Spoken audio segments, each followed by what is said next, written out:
अगर आप भी लेना चाहते हैं देश दुनिया की तमाम जानकारी तो आज ही सब्सक्राइब करें हमारे चैनल को। साथ ही नीचे दिए बेल आइकन को जरूर दबाएं ताकि हर अपडेट आप तक पहुंच सके।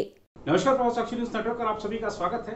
कश्मीर में डल और नगीन झील के संरक्षण के लिए उच्च न्यायालय के निर्देशों पर एक विशेषज्ञ समिति का गठन किया गया था। इस समिति ने केंद्र शासित प्रदेश जम्मू कश्मीर के प्रशासन को कुछ सुझाव दिए।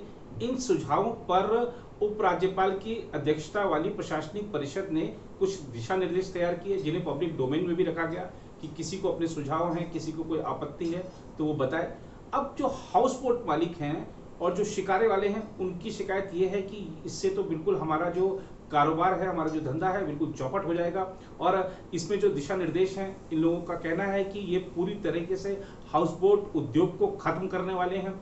दरअसल इन लोगों के लिए एक समस्या यह भी हो गई है कि इनको जो एनओसी वाला एक गाइडलाइन में बिंदु है कि एनओसी इनको 5 से ज्यादा विभागों से लेनी है, उसका ये विरोध कर रहे हैं। इन लोगों का कहना है कि पिछले साल 5 अगस्त को जब आर्टिकल 370 हटाया गया था, तब से कश्मीर में पर्यटन उद्योग बिल्कुल ठप है और अब ये नए दिशा निर्देश इनके लिए नई मुश्किलें लेकर आ गए हैं। ये लोग इतने परेशान हैं कि आत्महत्या तक की धमकी दे रहे हैं। प्रभात साक्षी के संवाददाता ने श्रीनगर में कुछ हाउस बोट मालिकों से, शिकारे वालों से बातचीत की। आइए दिखाते हैं क्या कह रहे हैं ये लोग और क्या है इनके विरोध के कारण।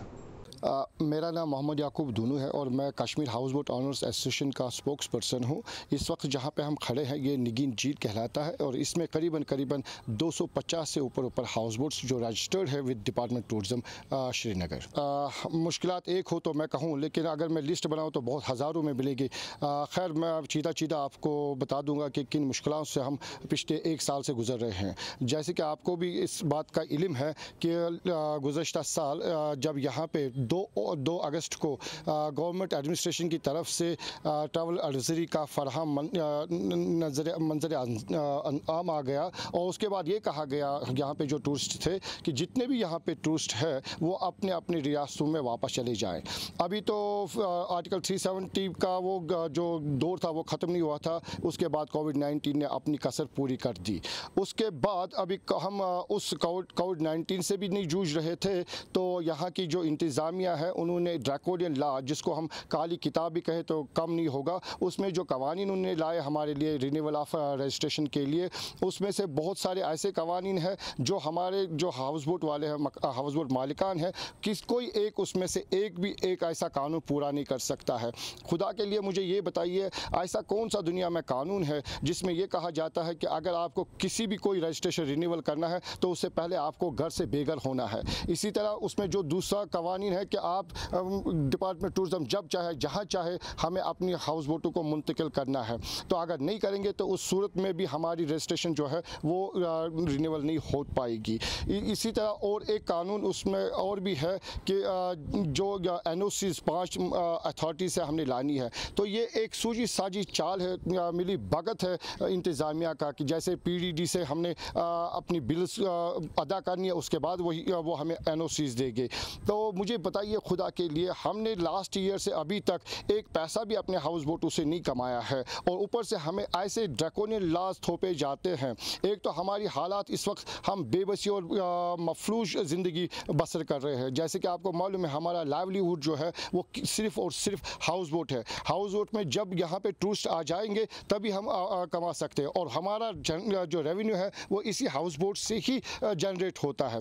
अगर हम इससे नहीं कमा पाएंगे तो सीधा हमारे फैमिली जो हमारी पीछे रहती है इस पे अटैक होता है। और आज की इन हालातों में हमारा घर में जो जिस तरह हम गुजर करते हैं, बसर करते हैं, वो अल्लाह ही बेहतर जानता है कि हम किस तरह आज एक दिन हम पे एक क़यामत जैसी बर्पा हो जाती है। गवर्नमेंट से हम यही चाहते हैं कि जो हमारे गवर्नमेंट ने तो एक रिलीफ का ऐलान किया था, जैसे कि आपको भी उस बारे में इल्म होगा कि 1000 रुपया एक हाउस बोट के लिए 1 महीने के लिए, तो उससे हमें उससे कोई हमें मदद नहीं मिल सकती है। हम गुजारिश करते हैं आपकी इस चैनल के वसादत से, ख़ासकर मरकज़ी हुकूमत से, उसके बाद जो हमारी यहाँ पे जम्मू कश्मीर यूनियन टेरिटरी के एलजी साहब हैं और सेक्रेटरी टूरिज़म है, उनसे हम ये गुजारिश करते हैं कि एक तो हमें कॉकिंग के लिए रिलीफ दीजिएगा ताकि हमारे जो ये हाउस बोट है ये सही सलामत रहे।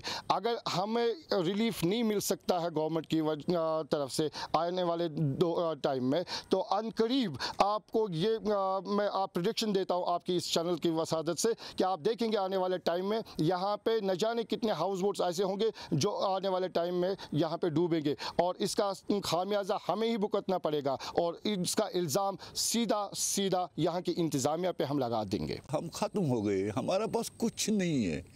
अब हम एक दूसरे को मदद करते हैं खाना शाम को देने के लिए, कुछ नहीं है हमारा, पता नहीं हम जिंदा रहेंगे भी नहीं। ऊपर से गवर्नमेंट कानून पर कानून लागू करते हैं। अगर ये इंडस्ट्री इनको ख़त्म करने एक ही तरफ बोले ख़त्म हो गया, हमको कुछ नहीं, हमारे बच्चे मर गए, हम बेरोज़गार। अगर गाँव में किसी सेब के बागों में नुकसान होता उनको, अगर हमको 30 साल हो गए, हम ख़त्म हो गए हैं। हमारा 30 साल से अल्लाह के बगैर कोई नहीं पूछता है, कोई नहीं, हमारे पास कुछ नहीं। हमारे हाउस बोटों को मरम्मत है, इनमें लकड़ी लगती है, इनमें कॉकिंग करनी पड़ती है, उसके लिए हमको खाने के लिए नहीं तो हम क्या कॉकिंग करेंगे, ये बोट डूब जाएंगे। जैसे राजस्थान में महाराष्ट्र में किसानों ने खुदकुशी की है ना, फिर गवर्नमेंट को इसी तरफ हमको भी खुदकुशी करने पर आए हैं। अब वो हमारे लिए किलिंग पॉइंट है, we are getting kill with that, क्योंकि हमारे पास अभी खाने के लिए नहीं है तो हम गाइड पॉइंट क्या करेंगे हमको। अभी हमारा जो प्रॉपर्टी है सिंस लास्ट यात्रा दिस यात्रा, हम अभी बोनी नहीं करता तो इसको कैसे फीड हम करेंगे। जो हमारा हाउस बोट है इसमें मेंटेनेंस के लिए हमें पूरा साल को कम से कम 1-2 लाख रुपया होना चाहिए। अभी हमको खाने के लिए कुछ नहीं है तो हम इस नतीजे पर आए हैं कि हम खुदकशी करने वाला है।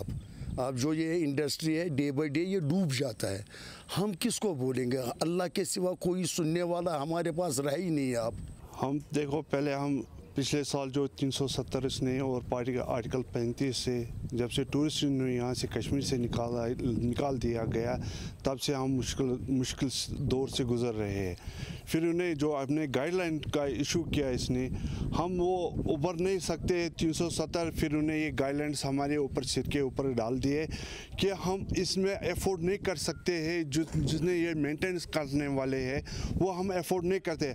हम बहुत बार अपील करते हैं गवर्नमेंट से कि ये गाइडलाइन हमको उतना नहीं हम कर सकते अफोर्ड कि हमारा जो गाइडलाइंस है आप फौरी तौर इसको रिजेक्ट कर सकते हैं आप। और हमारा जो ये मेंटेनेंस का हाउस बोट है उसमें बहुत प्रॉब्लम रहती है, हमारी फैमिली का भी और हमारे अपने आप को भी फैमिली में बहुत दिक्कत आती है कश्मीर में हमारे। हम गवर्नमेंट से पुरजोर अपील करते हैं, ये गाइडलाइन हमारे ऊपर बहुत ही मुश्किल दौर गुजर रहे हैं हम।